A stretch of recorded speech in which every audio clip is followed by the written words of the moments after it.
தமிழ் தடம் நேயர்களுக்கு வணக்கம். இன்று நம்மோட உரையாட ஊடகவியலாளர் திரு கேப்ரியல் அவர்கள் இணைந்திருக்காங்க. வாங்க பேசலாம். வணக்கம் சார். வணக்கம். இடியோடைய ரைடு நடந்து முடிஞ்சிருக்கு. டாஸ்மாக குறி வச்சு இந்த ரைடை நடத்திருக்காங்க. புது பெயர்கள் சிலது அடிபட்டுச்சு. அவங்க எங்க இருக்காங்க அப்படின்னு இப்போ தெரியல. தலைமறைவாக இருக்காங்க அப்படின்னு சொல்லப்படுது. இடியால தேடப்படக்கூடிய ஆட்களாக அவங்க இருக்காங்கன்னு சொல்லப்படுது. ரத்தீஷ் அவர்களும் ஆகாஷ் அவர்களும்.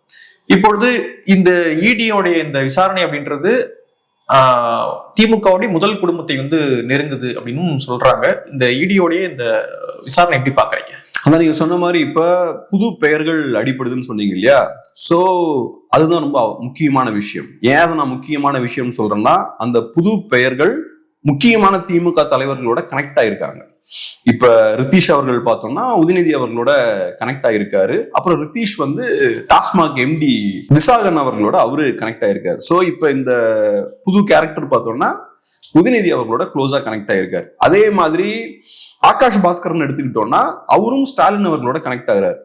Close relative. அவரும் ஓரளவுக்கு அவரு ரிலேட் ஆயிருக்காரு. சோ அந்த வகையில இந்த புது பெயர்கள் ஏன் அவங்களுக்கு முக்கியத்துவம் வருதுன்னு பார்த்தோம்னா, அவங்க திமுகவோட தலைமையோட அவங்க கனெக்ட் ஆயிருக்காங்க. அது போக இந்த விஷயம் ரொம்ப சீரியஸான ஒரு இஷ்யூவும் கூட, பெரிய பிரச்சனைகள் ஏற்படுத்தக்கூடிய இஷ்யூவும் கூட. அதனாலதான் இந்த ரெண்டு கேரக்டர்ஸும் இப்ப தலைமறைவாகவும் இருக்காங்க. ஸோ இப்ப இந்த இடி ரைட்ஸுக்கு பெரிய முக்கியத்துவம் இருக்கு. அது பெருசா பேக் ஃபயர் ஆகிறதுக்கான வாய்ப்பும் இருக்கு. ஸோ அதனாலதான் இந்த விஷயமும் நடக்குது. ஸோ இப்ப நெக்ஸ்ட் இயர் எலெக்ஷன் வரப்போகுது. இந்த டைம்ல இந்த ரைட்ஸ் எல்லாம் நடக்குது. இது டெஃபினட்டா திமுகவுக்கு பெரிய ஆபத்தான ஒரு விஷயம் தான். இது பெருசா எஸ்கலேட் ஆகிறதுக்கும் வாய்ப்பு இருக்கு. இப்ப நடக்கக்கூடிய விஷயங்கள்லாம் வச்சு பார்க்கும்போது குறிப்பா அப்படின்னா எந்த அளவுக்கு சொல்றீங்க? பெரிய லெவல்ல கூட மேபி எஸ்கலேட் ஆகலாம். பெரிய லெவல்ல ஆம் ஆத்மிக்கு ஆன அளவு கூட எஸ்கலேட் ஆகலாம்னு நான் பாக்குறேன். ஏன்னா இப்ப நம்மளால எதுவும் பெருசா கணிச்சிட முடியாது. இப்ப இடியோட கன்விக்ஷன் ரேட் எடுத்து பார்த்தோம்னா கன்விக்ஷன் ரேட் ரொம்ப கம்மியா தான் இருக்கு. 200 கேசஸ்ல கன்விக்ஷன்ல போய் முடிஞ்சதுன்னா 2 தான். ஸோ அப்படி பார்க்கும்போது 1% தான் அவங்களுக்கு கன்விக்ஷன் ரேட். ஸோ அது கம்மி தான். அது மட்டும் இல்லாம பிஜேபி எல்லா கட்சிகளையுமே கடுமையா கையாண்டது கிடையாது. ஆம் ஆத்மி கட்சியும் ரொம்ப டஃபா டீல் பண்ணாங்க. மற்ற கட்சிகள்லாம் இந்த அளவு அவங்க டஃபா டீல் பண்ணல. காங்கிரஸ் பார்ட்டியை கூட நேஷனல் ஹெரால்ட் கேஸ் இந்த மாதிரி விஷயங்கள் எல்லாம் கை வைத்தாலும் ரொம்ப டஃபா டீல் பண்ணல. சோ இப்ப டிஎம்கேவையும் ஆம் ஆத்மி மாதிரி டஃபா டீல் பண்ணுவாங்களா அப்படின்ற கேள்வி இருக்கு. அதை எப்படி நம்ம ஜட்ஜ் பண்ணலாம்? இப்ப எதுக்காக டிஎம்கே எதுக்காக பிஜேபி ஆம் ஆத்மி கட்சியை டஃபா டீல் பண்றாங்க? அதுக்கு ஒரு காரணம் இருக்கு. ஏன்னா ஆம் ஆத்மி கட்சியை பொறுத்தளவுல ஸ்டார்டிங்ல அவங்க பிஜேபிக்கு ஒரு அசர்ட்டா இருக்காங்க. காங்கிரஸ் பார்ட்டியை பலவீனப்படுத்துறாங்க. காங்கிரஸ் பார்ட்டி எங்கெல்லாம் ஸ்ட்ராங்கா இருக்கும் அங்கெல்லாம் போய் காங்கிரஸ் பார்ட்டி வீக் ஆக்குறாங்க.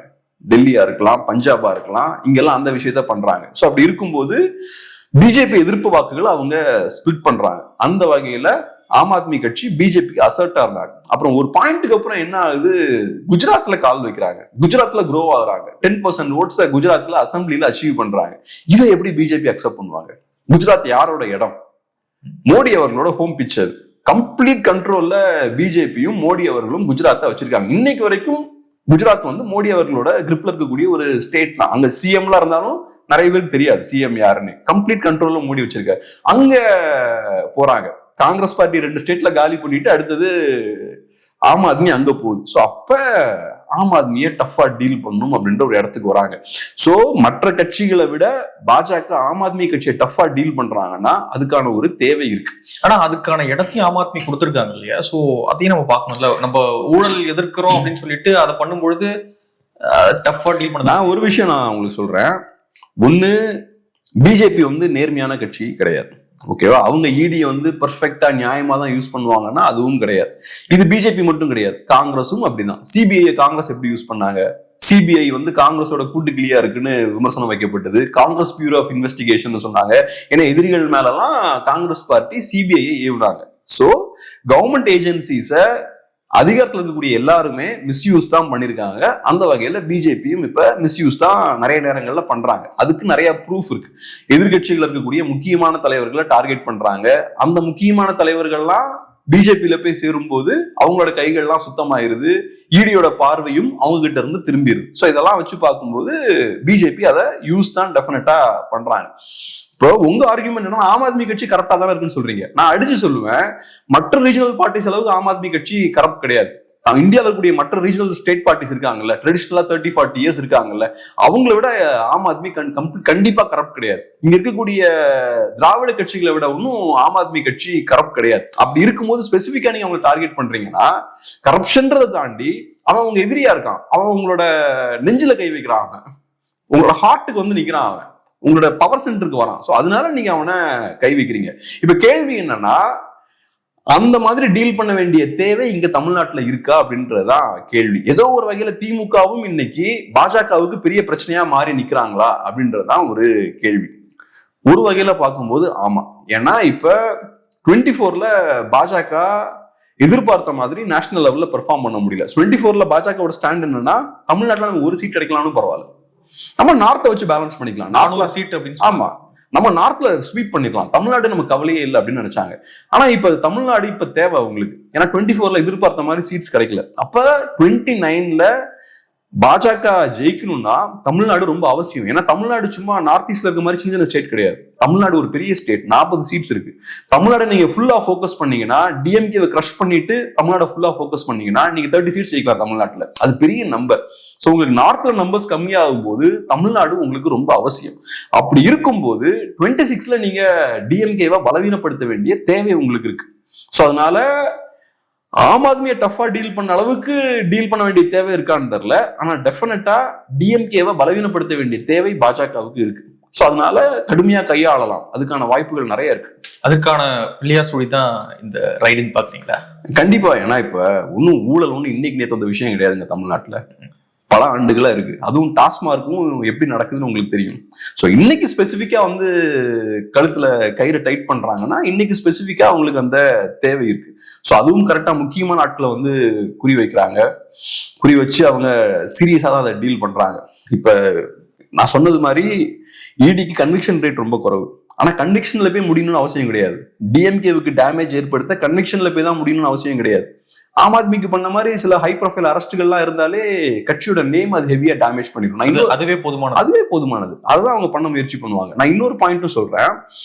முக்கியமான திமுக ஆதரவு பத்திரிகையாளர்கள், திமுகவை எந்த இடத்துலயும் விட்டு கொடுக்காத பத்திரிகையாளர்கள் பார்த்தோம்னா அரஸ்ட் இருக்குன்னு ஓப்பனா பேசுறாங்க. அவங்க ஏன் அதை பேசுறாங்கன்னா அவங்க மக்களை ரெடி பண்றாங்க. திமுக இருக்கக்கூடிய முக்கியமான தலைவர்களை, டாப் லெவல் லீடர்ஷிப்பை அரெஸ்ட் பண்ணுவதுதான் பிஜேபியோட ஸ்ட்ராட்டஜி. இந்த மாதிரியான அரஸ்டுகள்லாம் நடக்கும்னு முக்கியமான திமுக ஆதரவு பத்திரிகையாளர்களே பேசுறாங்க ஓப்பனா டிவில. அவங்க சும்மா எல்லாம் பேச மாட்டாங்க. அவங்க பேசுறாங்கன்னா கட்சிக்காரங்களையும் மக்களையும் அவங்க ரெடி பண்றாங்க, தயார்படுத்துறாங்க. சோ அதெல்லாம் வச்சு பார்க்கும்போது ஏதோ ஒரு ஹை ப்ரொஃபைல் அரஸ்டுக்கான வாய்ப்பு கூட இருக்கு அப்படின்ற மாதிரி நான் நிறைய பேர் பேசும்போது அந்த மாதிரிதான் சொல்றாங்க. இப்பொழுது இது ஊடகங்கள் எப்படி கையாண்டாங்க இந்த ரைடு அப்படின்னு ஒரு பார்வை இருக்கு. ரைடு நடந்துகிட்டு இருக்கும் பொழுது இவங்க பாமக சண்டையை கொண்டு வந்து விவாதத்தை ஏற்படுத்திட்டு இருந்தாங்க. ஸோ ஊடகங்கள் இந்த ரைடை கையாண்ட விதம், ஊடகங்களுடைய அந்த அறம் சார்ந்த விஷயம் எப்படி பாக்குறீங்க? டாஸ்மார்க் ஊடகங்கள் கையாண்ட விதமே ரொம்ப மோசமா இருக்கு. இப்ப செந்தில் பாலாஜி அவர்கள் அரெஸ்ட் பண்ணப்படுறாரு, அப்புறம் வெளியே வராரு. அதுக்கப்புறம் கோர்ட் வந்து ரொம்ப கடுமையா எச்சரிக்குது, உள்ளோ உங்களோட ஃப்ரீடம் இல்லைன்னா பதவி சூஸ் பண்ணிக்கோங்கன்னு சொல்லுது. அதுக்கப்புறம் அவரு ரிசைன் பண்ண வேண்டிய ஒரு கட்டாயத்துக்கு தள்ளப்படுறாரு. செந்தில் பாலாஜி அவர்கள் ஒன்றும் பெரிய கிளீன் ஹேண்ட்ஸ் இருக்கக்கூடிய பொலிட்டிஷியன் கிடையாது. அது எல்லாருக்குமே தெரிஞ்ச ஒரு விஷயம்தான். அவரு பதவியை ராஜினாமா பண்ணும்போது பார்த்தோம்னா இங்க இருக்க நிறைய ஊடகங்கள் அவரை சப்போர்ட் பண்றாங்க. யூடியூப்ஸ் எல்லாம் பார்த்தோம்னா செந்தில் பாலாஜியோட ஆட்டமே இனிதான் ஆரம்பிக்கும், அச்சா புச்சான்னு பேசுறாங்க. அவர் ஒன்றும் பெரிய தியாகி எல்லாம் கிடையாது, அத அப்படி பேசுறாங்க. அதே மாதிரி இப்பவும் பார்த்தோம்னா இந்த இடி ரைட்ஸ் நான் பாசிட்டிவா ஒரு வகையில பாக்குறேன். அது மேபி பாஜக பழி வாங்கலாம், பழி வாங்காம இருக்கலாம், அதெல்லாம் நமக்கு கவலையே கிடையாது. அது நம்ம பிரச்சனை கிடையாது, அது பொலிட்டிஷியன்ஸோட பிரச்சனை. நம்மளை பொறுத்தளவுல நான் ஏன் அதை பாசிட்டிவா பாக்குறேன்னா, இதை ஒரு டிபேட் இன்னைக்கு ஸ்டார்ட் பண்ணிருக்கு. ஊழல் பத்தின ஒரு டிபேட்டை ஸ்டார்ட் பண்ணிருக்கு, டாஸ்மார்க் ஸ்கேம் பத்தின ஒரு டிபேட்டை ஸ்டார்ட் பண்ணிருக்கு, 10 ரூபா வாங்குறாங்களா இல்லையான்ற டிபேட்டை ஸ்டார்ட் பண்ணிருக்கு. முக்கியமான விஷயம் என்னன்னா, நம்ம இங்க எலெக்ட் பண்ணிருக்கோம் சில ஆட்களை, பொலிட்டிஷியன்ஸை.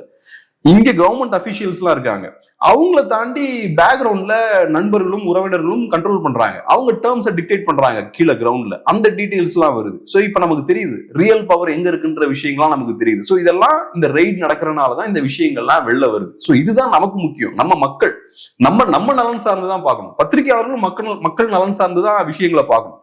அப்ப நம்மளோட கன்சர்ன் என்னவா இருக்கணும்? இது அரசியல் பழிவாங்களா, இடிய மிஸ்யூஸ் பண்றாங்களா பிஜேபி, அதெல்லாம் ஓகே. அதை நீங்க எப்பனாலும் பேசிக்கலாம். அந்த 4 இயர்ஸா நீங்க பேசிக்கிட்டே இருந்திருக்கலாமே. நிறைய தடவை பிஜேபி இடி மிஸ்யூஸ் பண்ணாங்களா, அப்பவே நீங்க பேசிருக்கலாம். பட் இங்க பர்டிகுலரா நம்ம பேச வேண்டிய விஷயம் என்னன்னா ஊழல். நம்ம சிஸ்டம் எவ்வளவு கரப்டா இருக்கு. இன்னைக்கு ஒரு சைட்ல ரெய்ட் போயிட்டு இருக்கு, இன்னொரு சைட்ல 10 ரூபாய் எக்ஸ்ட்ரா வித்துட்டு இருக்காங்க டாஸ்மாக்ல. அப்ப இவ்வளவு பெரிய அழுத்தம் போடும் போதும் உங்களுக்கு அதை ஸ்டாப் பண்ண முடியல. அந்த 10 ரூபா உங்களுக்கு தேவைப்படுது, அதனாலதான் நீங்க வாங்கிட்டு இருக்கீங்க. இவ்வளவு பெரிய அழுத்தங்கள் போடும் போதும், தலைக்க மேல கத்தி இருக்கும் போதும் படத்தை ப்ரொடியூஸ் பண்ணிட்டு தான் இருக்கீங்க. அதை கொஞ்சம் ஹோல்ல போடுவோமே, கொஞ்சம் லோக்கியா இருப்போமேன்றது உங்களுக்கு தோணல. ஏன்னா உங்களுக்கு அது தேவை. சோ அப்ப சிஸ்டம் எவ்வளவு கரப்டா இருக்குன்ற விஷயத்த இது காட்டுது. சோ ஊடகங்கள் பண்ண வேண்டிய விஷயம் என்னன்னா, பழி வாங்குறாங்களா இல்லையா அது கிடையாது. உங்களோட வேலை தமிழ்நாட்டுல சிஸ்டம் எந்த அளவுக்கு கரப்டா இருக்கு, டாஸ்மார்க்கை யூஸ் பண்ணி எப்படி பணத்தை உறிஞ்சு எடுக்கிறாங்க, நம்ம மக்களை கம்ப்ளீட்டா ட்ரெயின் பண்ணி எடுக்கிறாங்க, ஒரு சொட்டு விடாம கம்ப்ளீட்டா ட்ரெயின் பண்ணி எடுக்கிறாங்க. யோசிச்சு பாருங்க, சாதாரணமா ஒரு கூலிகள் வேலை பார்க்கிறவர் 200 ரூபாய் ஒரு நாளைக்கு செலவழிக்கிறார். 30 நாள்னா 6000 ரூபாய் ஆச்சு. அது 200 ரூபாய்க்கு நம்ம ஒரு பாட்டில் வாங்குறோம்னா அதோட ஆக்சுவல் ஒர்த் வந்து 20 ரூபா இருக்கும். அதான் அநியாய விலைக்கு விற்கிறாங்க. ஏகப்பட்ட டாக்ஸ் அது இதுன்னு போட்டு விற்கிறாங்க. சாதாரண ஒரு மனுஷன் இருந்து ஒரு 25,000 ரூபாய் சம்பாதிக்கிற ஒருத்தன் இருந்து 6000 ரூபாய் மாசம் நீங்க பறிக்கிறீங்க. இப்படி வாங்குறது ஒரு பக்கம் இருக்கு. இன்னொரு பக்கம் என்ன சொல்றாங்க அப்படின்னா, பெண்களுக்கு இலவச பயண பேருந்து கொடுக்குறோம்ல, மகளிருக்கு 1000 ரூபாய் கொடுக்குறோம்ல. சோ இது ரெண்டு பேலன்ஸ் ஆகுது அப்படின்ற மாதிரி சொல்றாங்க. அதுக்கு பருத்தி மூட்டை அங்கேயே இருந்திருக்கலாமே, அவங்ககிட்டே இருந்திருக்கலாமே. எதுக்கு அவன்கிட்ட இருந்து பறிச்சுக்கிட்டு திருப்பி அவனுக்கே நீங்க ஒரு 1000 ரூபாய் கொடுக்குறது? அதுல நீங்க பறிக்கிறது அதிகமா இருக்கும், மக்களுக்கு வந்து சேர்றது கம்மியா இருக்கும். அதான் எப்போ நான் சொல்லுவேன், தாமஸ் சோவல்னு ஒரு எக்கானமிஸ்ட் இருக்காரு, அவரை தான் சொல்லுவார், இந்த வெல்ஃபேர் ஸ்டேட்டோட தந்திரமே என்னன்னா, சத்தமே இல்லாம டாக்ஸ் வழியா அதிகமான பணத்தை மக்கள்கிட்ட இருந்து சுருட்டிடுறது, நிறைய பணத்தை மக்கள்கிட்ட சுருட்டுறது. அதுக்கப்புறம் அதுல ஒரு பகுதி கொஞ்சம் பணத்தை மக்களுக்கு திருப்பி கொடுக்குறது. அப்படி திருப்பி கொடுக்கும்போது பயங்கரமா பந்தா பண்ணி பயங்கரமா அட்வர்டைஸ்மெண்ட் எல்லாம் பண்ணி எடுத்து ஆரவாரத்தோட கொடுக்குறது, நான் உங்களுக்கு எவ்வளவு பணம் கொடுத்துருக்கேன் பாருங்க. சோ அவன்கிட்ட இருந்து பணத்தை வாங்கி என் பேக்கெட்ல போடுறது, அதுல ஒரு பாதி எடுத்து திருப்பி அவன்கிட்டயே கொடுக்குறது. சோ இந்த டிரான்சாக்ஷன் நடக்கும்போது அரசியல்வாதி பணக்காரன் ஆயிடுறது. சோ இதுதான் வெல்ஃபேர் ஸ்டேட். சோ அதுக்காக என்ன பண்றது, ஸ்டேட்டோட ரோலை வந்து இன்க்ரீஸ் பண்ணிக்கிட்டே இருக்காங்க இவங்க. ஸ்டேட் வந்து அதிகமா பணத்தை வாங்கிக்கிட்டே இருக்கு, அதிகமா பணத்தை செலவழிச்சுட்டே இருக்கு. இதை பண்ணும்போதுதான் அரசியல்வாதிகளுக்கு லாபம், அவங்க ப்ராஃபிட் சம்பாதிக்க முடியும். டாஸ்மார்க் வழியாலாம் பணம் சம்பாதிக்கிறதெல்லாம் அநியாயம். இதெல்லாம் ஏகப்பட்ட பணத்தை நம்ம மக்கள்கிட்ட இருந்து ஸ்குவீஸ் பண்ணி எடுத்துட்டு இருக்கோம். மக்களுக்கு புரியல, அவங்களுக்கு ஆக்சுவல் ஒர்த் என்ன அந்த ப்ராடக்ட்டுக்குன்னு தெரியல, கொடுத்துட்டு இருக்காங்க. இப்ப ஊடகங்களுடைய அந்த ஸ்டாண்ட் அப்படின்றது திமுக என்ன சொல்லுதோ அதான் செய்யறாங்களா, இல்ல அவங்களுக்குன்னு ஒரு எத்திக்ஸ் இருக்குன்னு பாக்குறீங்களா? எனக்கு ப்ரூஃப் எல்லாம் எதுவும் இல்லைங்க. ஆனா நான் பாக்குறேன், இப்ப இவ்வளவு பெரிய பிரச்சனைகள் ஓடிட்டு இருக்கு. நம்ம சொல்றோம் ஆம் ஆத்மி கட்சிக்கு நடந்தது கூட மேபி டிஎம்கேவுக்கு நடக்கலாம், அது கூட வாய்ப்பு இருக்குன்னா நம்ம பேசிட்டு இருக்கோம். இதெல்லாம் இருக்கும் போதும் இவங்க எதுக்கு முக்கியத்துவம் கொடுக்குறாங்க? பாகிஸ்தான் இந்தியா மோதல அவங்க எடுக்கிறாங்க, பயங்கரமா எடுத்து பேசுறாங்க. அதே மாதிரி பிஎம்கே மோதல் எடுத்து பேசுறாங்க. விட்டா லைட்டா ஏடிஎம்கே மோதலையும் அப்பப்ப எடுப்பாங்க. ஸோ இவ்வளவு பெரிய சிக்கல் நடக்கும் போதும் உங்களுக்கு இதுதான் இஷ்யூஸா இருக்கு. உங்க ஊர்ல உங்களோட கவர்மெண்ட்டை சேலஞ்ச் பண்ணக்கூடிய ஒரு விஷயம் நடந்துட்டு இருக்கு, இங்க இருக்கக்கூடிய பொலிட்டிக்கல் ஸ்ட்ரக்சரே ஆட்டக்கூடிய ஒரு சம்பவம் நடந்துட்டு இருக்கு. அது நடக்கும் போதும் நீங்க பெருசா அந்த இஷ்யூவை எடுத்து பேசல.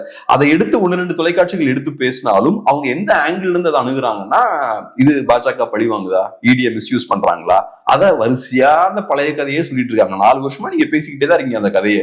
இந்த லீடர்ஸ் மேல எல்லாம் ரெய்ட்ஸ் நடத்தப்பட்டது, இதெல்லாம் நடத்தப்பட்டதுக்கு அப்புறம் அவங்க எல்லாம் போய் பாஜகவோட போய் சேர்ந்துட்டாங்க. அதே கதையை அரைச்சமாவே அரைச்சிட்டு இருக்கீங்க. இப்ப புதுசா நடந்த டெவலப்மெண்ட் என்ன? இங்க இருக்கக்கூடிய லீடர்ஷிப் கிட்ட நெருங்கிட்டு இருக்காங்க இடி. அதான் இப்ப புதுசா நடந்த டெவலப்மெண்ட். ஸோ அதை தானே நீங்க ஃபோக்கஸ் பண்ணும். அதை ஃபோக்கஸ் பண்ணாம வேற விஷயங்களை ஃபோக்கஸ் பண்ணிட்டு இருக்கீங்க. அது போக சம்பந்தமே இல்லாத பொலிட்டிக்கல் இஷ்யூஸ் எல்லாம் பேசிட்டு இருக்கீங்க. ஸோ அப்ப அது காட்டக்கூடிய விஷயம் என்ன? யார் கண்ட்ரோல்ல மீடியா இருக்கு? அப்புறம் இன்னொன்னு சொல்றேன், மீடியா கண்ட்ரோல்ன்றது பெர்மனன்ட் கிடையாது. மீடியாவை நீங்க ஏதோ ஒரு வகையில பெண்ட் பண்ணி கண்ட்ரோல்லாம் பண்ணலாம். ஒரு பாயிண்ட்ல மீடியா சென்ஸ் பண்ணிடுவான், ஓகே இவங்க நாளைக்கு வீழ்வதற்கான வாய்ப்பு இருக்கு அப்படின்ற அந்த விஷயத்த அவன் சென்ஸ் பண்ணிட்டான்னா கம்ப்ளீட்டா உங்களுக்கு எதிராக திரும்பிடுவான் எல்லா மீடியாவும். காங்கிரஸ்க்குலாம் தான் நடந்தது. கம்ப்ளீட்டா ஒன் ஃபைன் மார்னிங் ஃபுல்லா அந்த சைடு திரும்பிடுவாங்க. இன்ஃபேக்ட் காங்கிரஸ் பாத்தீங்கன்னா 2013-14 மீடியாவுக்கு நிறைய பணம் இன்வெஸ்ட் பண்ணாங்க. அட்வர்டைஸ்மெண்ட்ஸ் மூலமாலாம் நிறைய இன்வெஸ்ட் பண்ணாங்க, நிறைய பணத்தை வந்து இன்ஜெக்ட் பண்ணாங்க. அதெல்லாம் தாண்டி எலெக்ஷன் கிட்ட வரும்போது கதையை முடிச்சிட்டாங்க. ஸோ அதனால நீங்க எப்பவுமே ஃபோர்ஸ் பண்ணி மீடியாவை வழி கொண்டு வந்துடலாம்னா அது ஒரு பாயிண்ட் வரைக்கும் போகும். எல்லாம் நல்ல பிள்ளைங்களும் அப்படியே உட்கார்ந்துருப்பாங்க. டக்குன்னு ஒரு டைம் வரும்போது ஒரு வேவ் வரும், பட்டுன்னு இந்த பக்கம் திரும்பிடுவாங்க. ரஜினி கட்சி ஆரம்பிக்கிறேன் அப்படின்னு சொல்லும் பொழுது ஒரு வார்த்தை சொன்னாரு, இந்த சிஸ்டமே கரெக்டா இருக்குங்க அப்படின்னு சொன்னாரு. அது அப்போ நிறைய கிண்டல் செய்யப்பட்டது, என்னங்க சிஸ்டம் கரெக்டா இருக்குன்னு சொல்றீங்க அப்படின்னு. ஆனா இப்போ வந்து பார்க்கும்பொழுது உண்மைதான் போல, கரெக்டான 100% உண்மையான வார்த்தை போலயே சிஸ்டமாவே கரெக்டா இருக்கீங்க அப்படின்றது. அது உண்மைதான், சிஸ்டம் கரெக்டா தான் இருக்கு. ஆனா அதை கண்டுபிடிச்சது ரஜினி சொல்றதா எனக்கு கொஞ்சம் ஆச்சரியமா இருக்கு. ஏன்னா நிறைய பேர் சொல்லியிருக்காங்கல்ல, கம்யூனிஸ்டோட கிளைமும் அதான், சிஸ்டமே கரெக்டா தான் இருக்கு, ஸோ அதனால கம்ப்ளீட் ரெவல்யூஷன் வேணும்ன்றதும் அதுல இருந்து தான் வருது. கமலஹாசன் அவர்களும் சிஸ்டமே கரெக்டா இருக்குன்னு தான் சொன்னாரு. சீமான் அவர்கள் காயின் பண்ணது ரஜினி. மேபி நீங்க சொன்ன மாதிரி அவர் ஒரு பெரிய ஸ்டார், அத சிஸ்டமிக் கரப்ஷன் இருக்குன்றத கொண்டு வராரு அப்படின்னு நம்ம சொல்லலாம். சொன்ன மாதிரி எல்லா இடத்துலயும் கரப்ஷன் இருக்கு. இப்ப நம்ம டாஸ்மார்க்ன்ற ஒரு செக்டாரை மட்டும் ஃபோக்கஸ் பண்றோம், இன்னும் ஏகப்பட்ட துறைகள் இருக்கு. ஒவ்வொரு துறைகளுக்கும் போனோம்னா கரப்ஷன் பயங்கர மோசமான லெவல்ல இருக்கும்.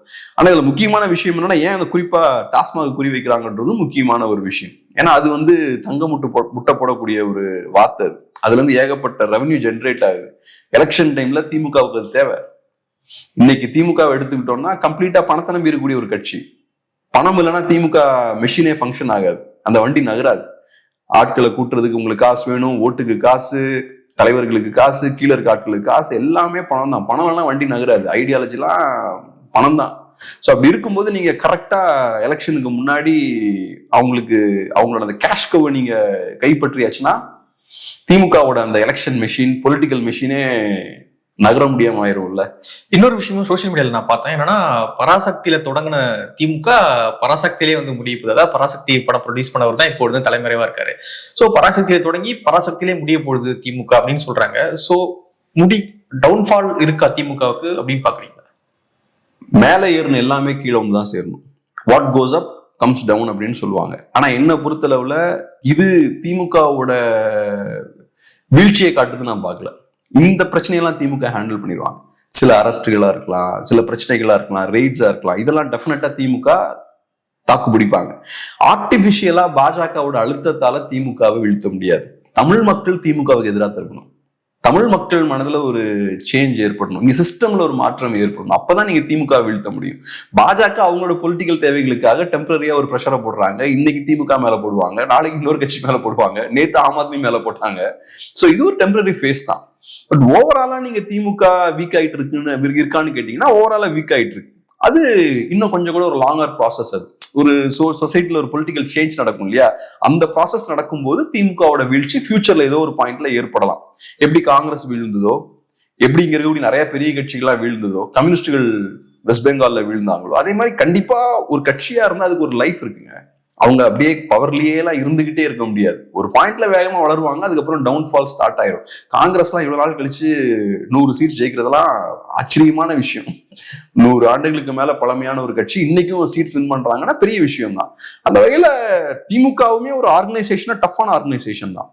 ஆக்சுவலா அவங்க ஏடிஎம்கேவோட டஃப்பான ஒரு ஆர்கனைசேஷன் தான்.